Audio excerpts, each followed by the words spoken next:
Since Keith Moore spoke on the subject of embryology in the Qurran in the 1980s, Islamic proselytizers have claimed the Qurran contains miraculous information on the subject of embryology that could not possibly have been known to humanity in the 7th century.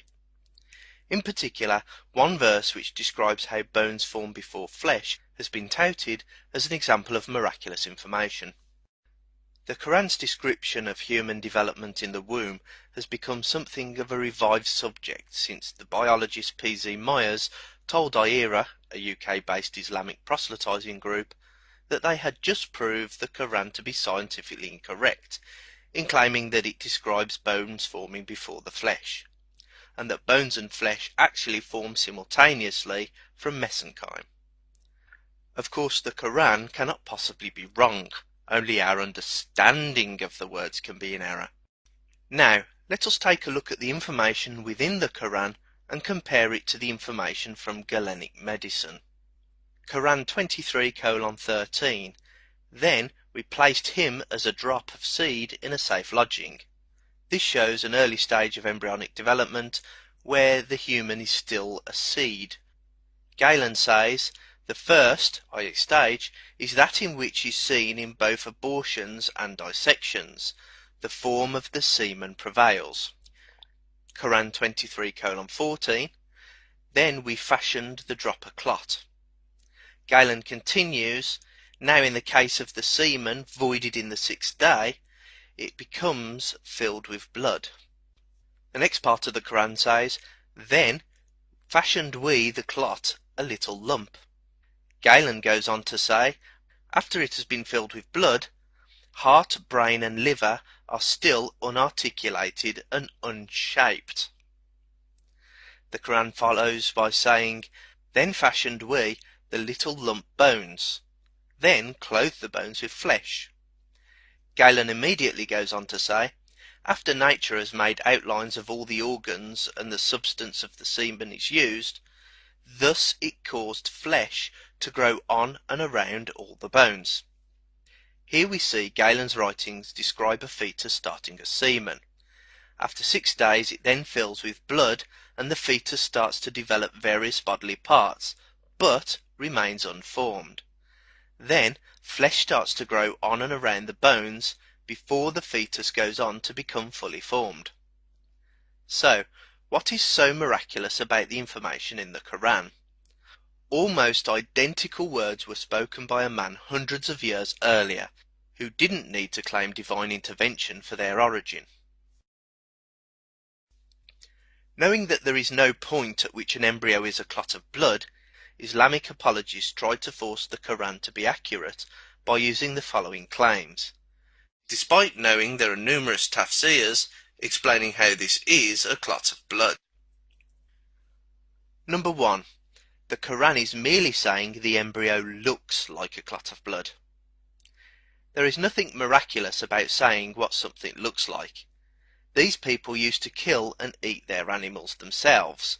It is not unimaginable that they sometimes discovered the animal had been pregnant and that the embryo looked like a clot of blood. Number 2. The Qur'an describes the embryo looking like a leech. You need a microscope to see this. At no point does the Qur'an use the word resembles or looks like before the word alaka. Therefore the Qur'an would be saying that the embryo turns into a leech. To claim this is the meaning of the Qur'an is to claim the Qur'an is imperfect, because it could be improved by adding the word resembles. Number 3. The Qur'an is describing the way the embryo clings to the uterus. As with the Qur'an's vague stages of human development, this too was explained in Greco-Roman medicine long before Muhammad was born. Galen reports that the fetus is attached to the womb, just like fruit to a tree. Or number 4. The Qur'an is describing the way the embryo lives off its mother's blood. Yet again, this alternative explanation was also described by Galen, as he described how the offspring takes nutriment from the mother's blood. Nutriment also comes through the Qurran, from the veins and arteries of the mother. The fact that so many people claim different miraculous meanings for the same word alaka clearly shows that the meaning of this word is being inferred by the reader and then retrofit in an attempt to match reality. Of course, the latest revival to this entirely bogus miracle claim has come about as a consequence of IERA ambushing the biologist and embryologist P.C. Myers at the World Atheist Convention in Dublin in 2011. During this interview, Adnan Rashid told P.C. Myers, "Does Aristotle say the bones come first and then the flesh and the muscles?" Is that what the Qur'an specifically says? Absolutely. And thus the Qur'an is a miracle.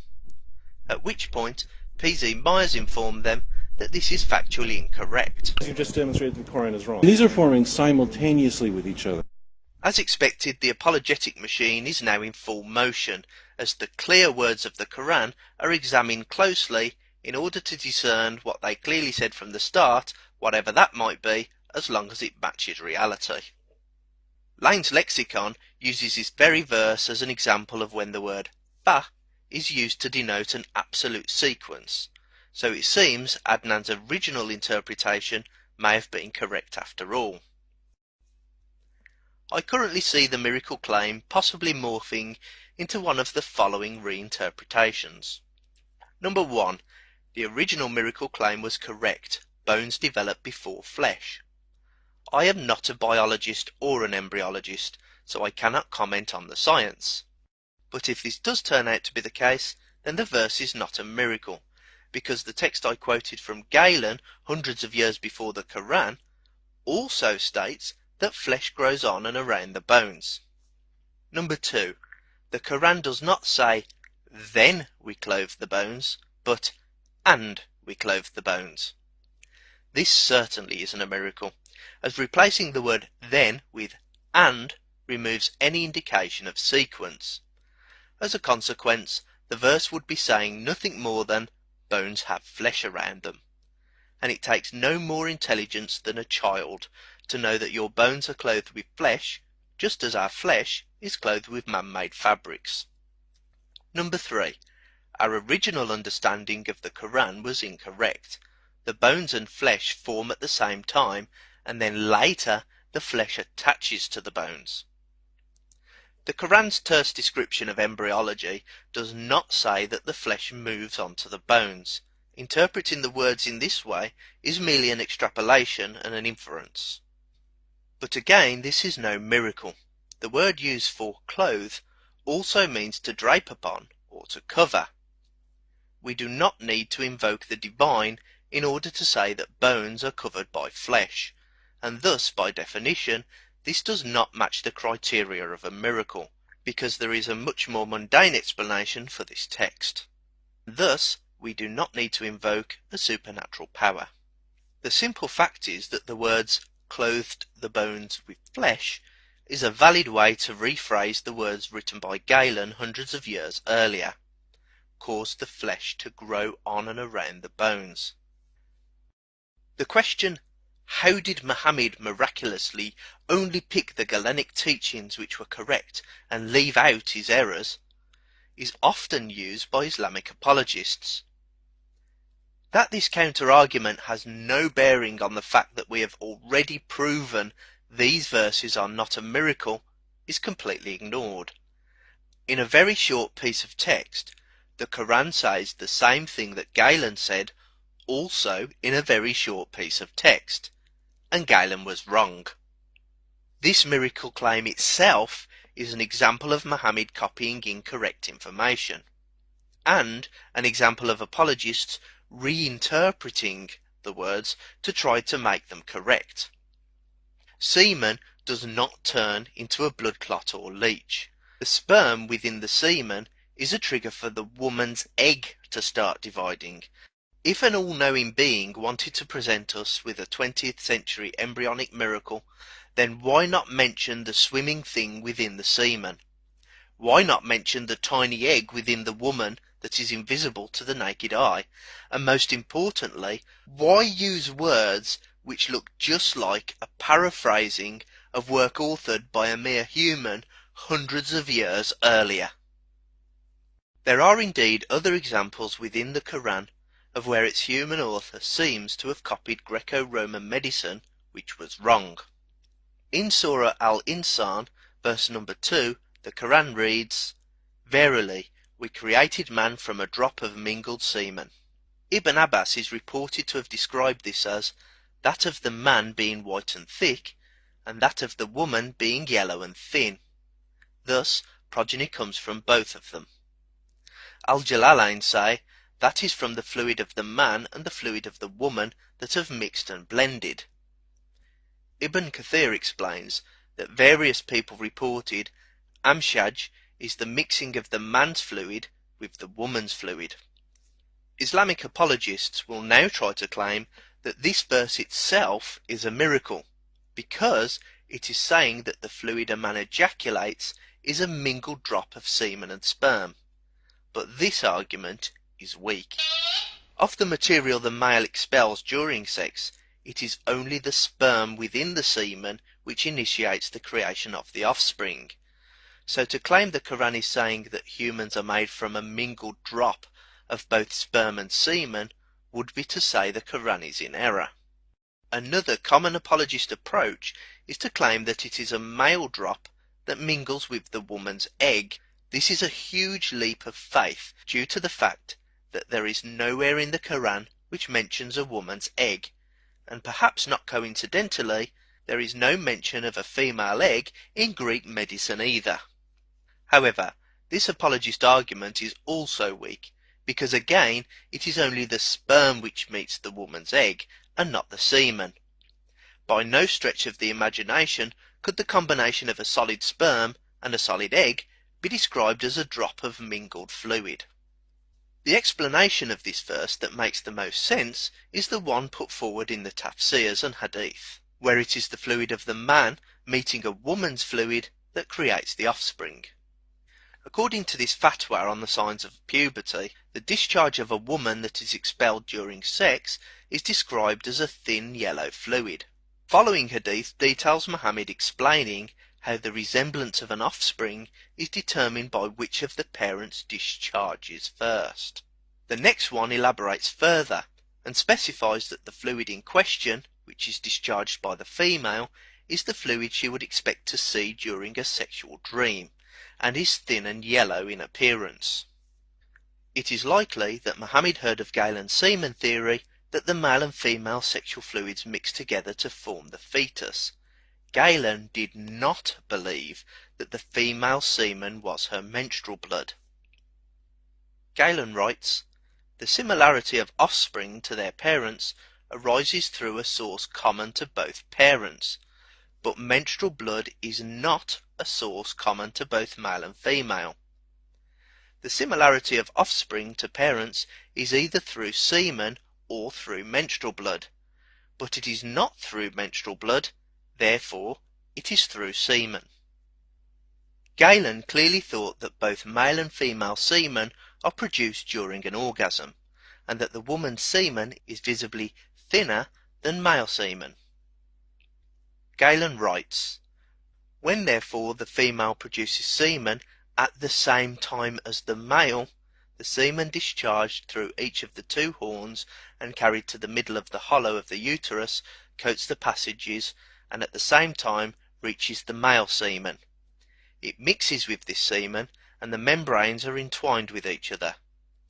The female semen provides this service for the fetus and becomes, as it were, a kind of nutriment for the semen of the male, for it is thinner than the male semen and colder." If there is any doubt that the discharge mentioned in the preceding hadiths were about vaginal lubricant, then the following hadith explicitly linking a wet dream directly to this discharge should clear up the matter, especially as it also identifies this discharge as being the same fluid which makes her offspring resemble her. Sulaim said, "O Allah's apostle, verily Allah is not shy of telling you the truth. Is it essential for a woman to take a bath after she has had a wet dream?" He said, "Yes, if she notices discharge." On that Salama laughed and said, "Does a woman get a nocturnal sexual discharge?" He said, How then does her son resemble her, his mother? Verily, we created man from a drop of mingled semen. Qurran 86 verses 6 to 7. He was created from a fluid, ejected, emerging from between the backbone and the ribs. As the tafsirs explain, the fluid is that which is emitted from between the backbone of the man and the ribs of the woman. The problem with this is that again it mirrors Galen's erroneous mixing of fluids. Female fluid excretions do not form part of the embryo. Apart from that, the part of the male which causes reproduction is the sperm, which is created below the penis. To be correct, the Qur'an would have to say that we are all created from what is within the fluid. Apparently, there was confusion in ancient times as to whether the testes or the kidney was the source of semen. The Romans gave up and called the kidneys renes, from which we take our adjective renal. Either way you look at this verse, it appears to be a copy of one of Galen's erroneous writings. But how could Muhammad have known? This, of course, is an argument from ignorance. I don't know the answer to X, therefore I do know the answer to X, and the answer is... insert unfounded belief of your preference here. It is also a completely irrelevant question. The mere fact that other humans knew this information means that it was within the sphere of knowledge of mankind. What we do know is that an individual could have known this information, whether we know how they came into possession of that information or not. IERA have been announcing for a number of months that their new research into these verses of the Qur'an have not only proven to be correct, but, probably not surprisingly, have turned out to be even more accurate than originally thought. It seems that Hamza Zorsis has already started to release snippets on his website. One of these snippets attempts to disassociate Muhammad from Hellenistic medicine by claiming that one of his companions, Haris ibn Kalda, could not have learned Greek medicine at Jandishapur, because no such medical academy existed. The following quote is from the website hamzazorsis.com. Jandishapur was certainly a meeting place for Arab, Greek, Syriac and Jewish intellectuals, but there is no evidence that any medical academy existed there. Only in the early 9th century did Arab Islamic learning medicine take shape. The first obvious point to make here is that even if this argument did disprove the notion that Haris ibn Kalda learned Greek medicine from Jandishapur, it does not prove that he didn't learn it somewhere else. It also doesn't rule out the possibility that Muhammad heard some very basic embryology concepts from someone like Haris ibn Kalda's adopted son, Al-Nazar, who was Muhammad's cousin and also who allegedly travelled to increase his knowledge and was a medical physician like his adopted father.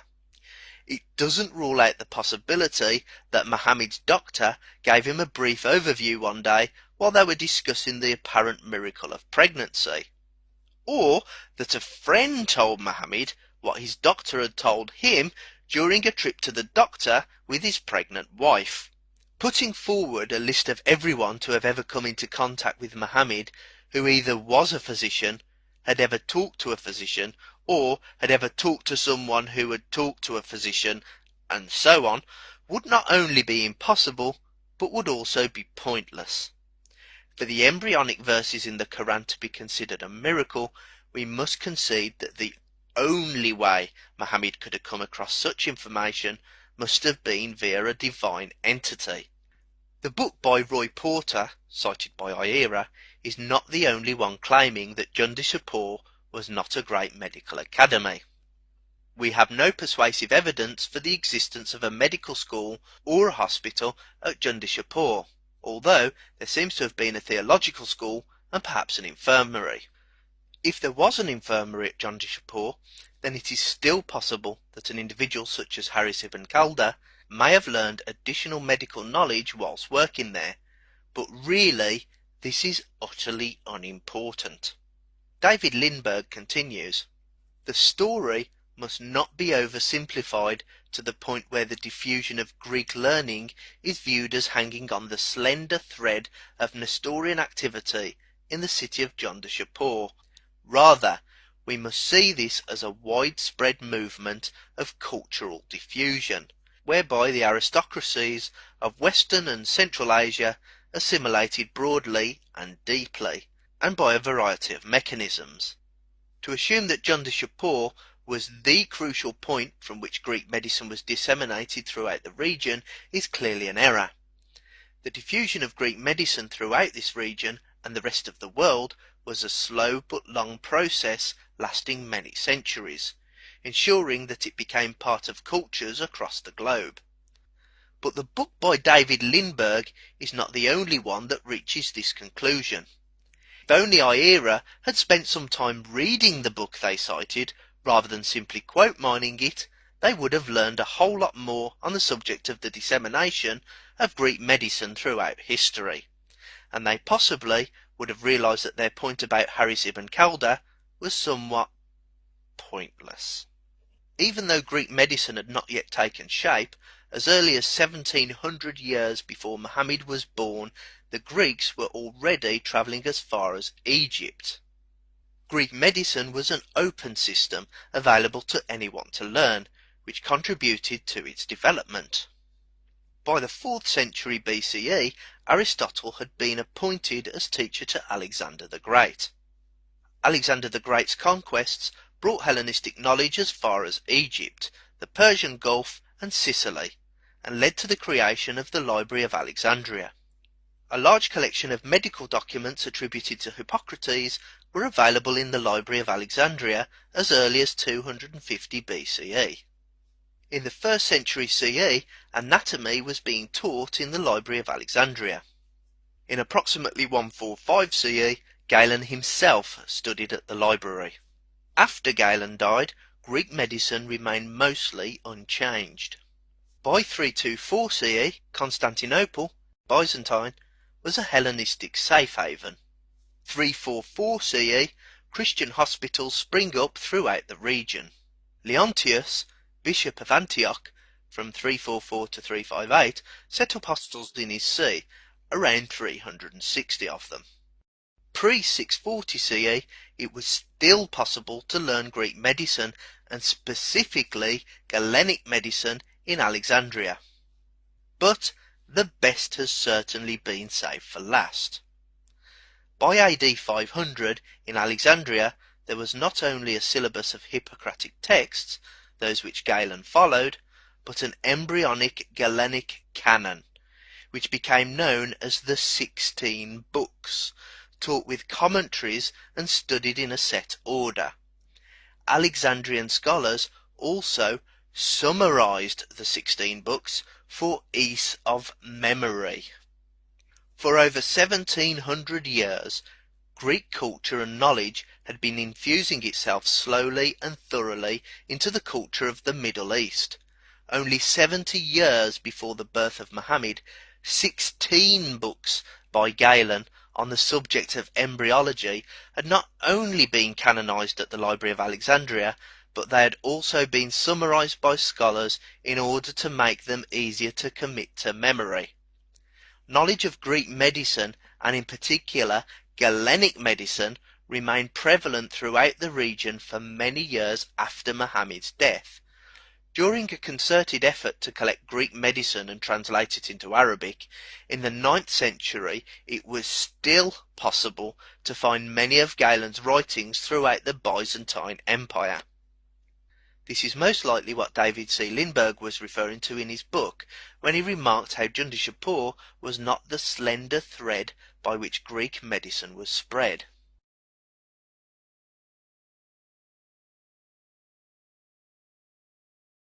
When reviewing the evidence presented, the question we should ask should not be, how could Muhammad have known, but rather, how could Muhammad not have known?